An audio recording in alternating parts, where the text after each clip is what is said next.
What is going on, everybody? Welcome to my channel, When Naked, and I go by the name of D. And welcome to my channel. So I am 45, just turned 45 September 1st. I am a Virgo, yes. You have to get used to on this channel. I'm going to be repping Virgo all day, every day to the fullest. Anyway, so today I want to talk to y'all because I am a single woman dating in my 40s, and obviously we know the dating pool has pee, stink, green stuff, everything up in it. If you are dating in whatever age, you know, just like I know, it's all sorts of things in this dating pool. And if we don't want to be by ourselves, we got to kind of sift through it to see what we can see. We ain't settling though.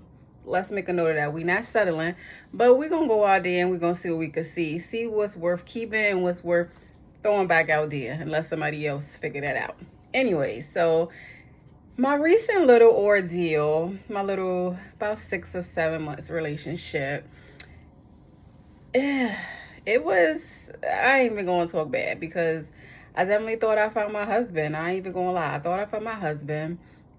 Like, things were good. Hardworking man, great father, has 2 kids, great father, good sense of humor, owns his own home, just, stable and surviving in life, got his own, not no bum, not no, wanting to come stay with you, lay with you type of man, had his own. So that was already like a green flag in my book, because believe it or not, it is a little bit hard to find that type of man these days, who has all of those good things going on at one time, not trying to get there, but already has accomplished those things prior to you. That's always a good thing. If you're aspiring to get those things, that's a good thing too. But if you've already gotten them, that's an even better thing. I ain't even going to try to act like it ain't. It's an even better thing. So, we dated, we, got to know each other, and things were good. Like, I felt like, okay, like, I honestly felt like I found my guy. Like, I felt like I found my guy. But it was just like, as the months went on, it just seemed like something just wasn't connecting. Like, it really wasn't connecting. And it wasn't until after, like, we broke up and I started, because I'm always, like, once I break up with someone, I'm always going to be Googling, I'm going to be reading, I'm going to be just trying to figure out, like, what was the lesson in that? Because sometimes I'll be feeling like, did I really have to go through that? Like, really?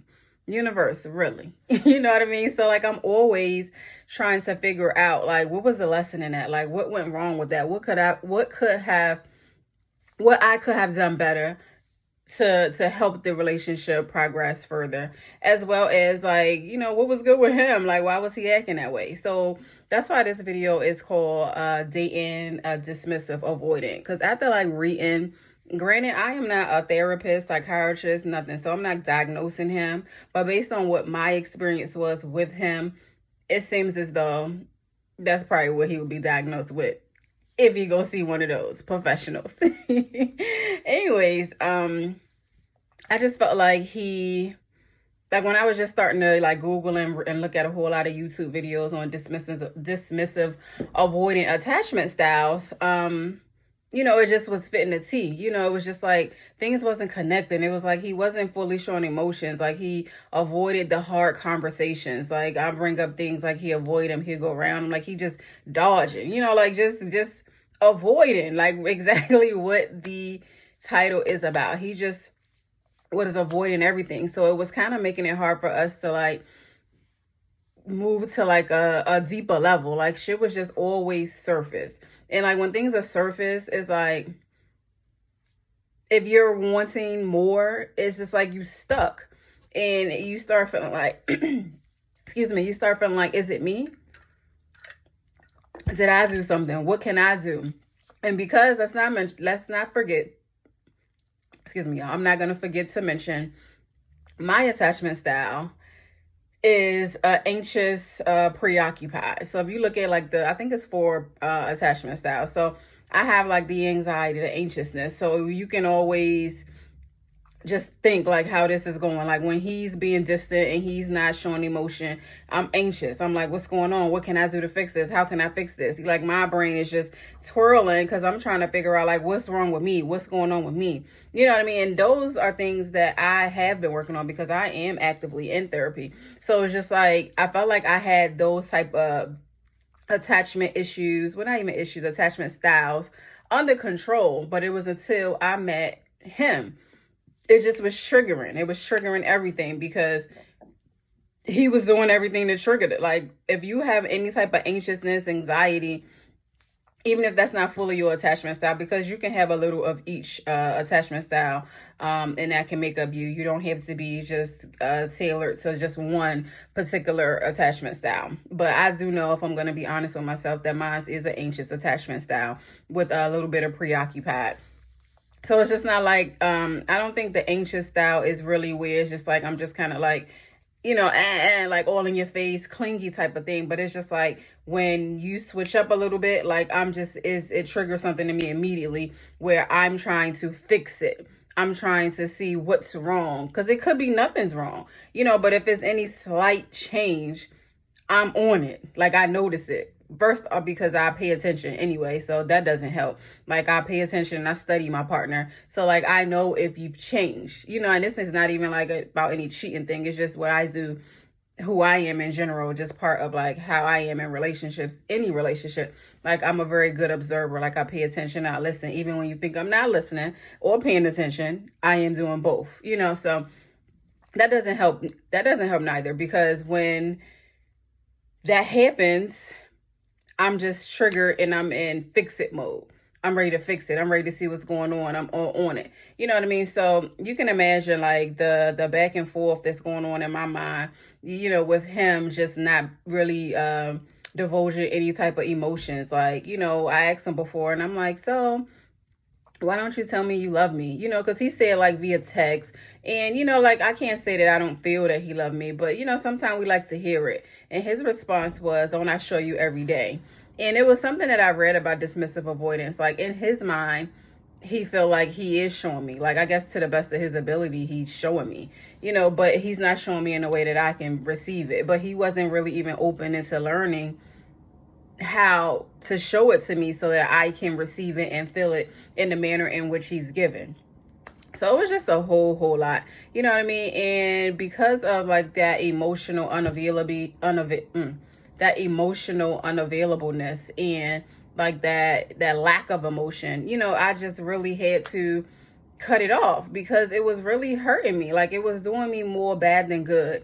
Although I love him and I still love him, but it just really wasn't good for my mental, because it was driving me crazy, because I'm ready, and this big old age of 45, I'm ready to connect with a man on a way deeper level. I understand like we saw off surface, but into these 5, 6, 7 month marks, I feel like we should be progressing way more. We should be able to dive in and talk, like to get to know each other more. I want to know your darkest secrets. I want to know all of that good stuff. You know what I mean? I want to know like what's your fears? Like I want to know what are you scared of? Like I want to know all of those type of things. And it was just like we just couldn't get there. It was just like we got to a certain point and we were just stuck and we just couldn't move past that. So after we broke up, I started doing a whole lot of research, and he fits the description of definitely dismissive avoidant. And it's unfortunate, like, because when I'm reading it, it's just like I would love to help him, but I can't hold a man's hand in our relationship. Like we have to function as individuals, and we have to show up as individuals ready to do the work and put in the effort. And because like he's not willing to change, well, at least like not right now. Maybe the breakup will trigger something in him to make him change. But I can't sit there and try to like therapy this guy. I can't be in therapy to therapy him, to get him together. So it's just like it was a hard decision. And it was something that I really wish I didn't have to do. But it was just for the detriment of like me, my mental health and stuff like that. Like I wasn't good. I wasn't feeling like myself. I wasn't thriving. Like, I just felt like I was going through the motions, just always trying to appease him and to see if he's good. But it's like, am I good? You know, is he doing the things to make sure that I'm good? Because he got to a point where he felt like he's doing what he needs to do, and that he feels like, what's the word? Like, he felt like he's given what he can. I'm just confusing my word. He felt like he was showing up in a relationship. Let me just say that. He felt like he was showing up in a relationship. And it was frustrating me because he wasn't. He really wasn't. But I guess it was really that he was showing up to the best of his ability. And it was just like, it was up to me that, is that what I'm willing to accept? Am I willing to accept this, his version of showing up in the relationship? And I wasn't, y'all. I wasn't happy. And it's crazy because I love him, but I wasn't happy. And it still hurts that I had to break up with him, but I wasn't happy. So I had to break up with him.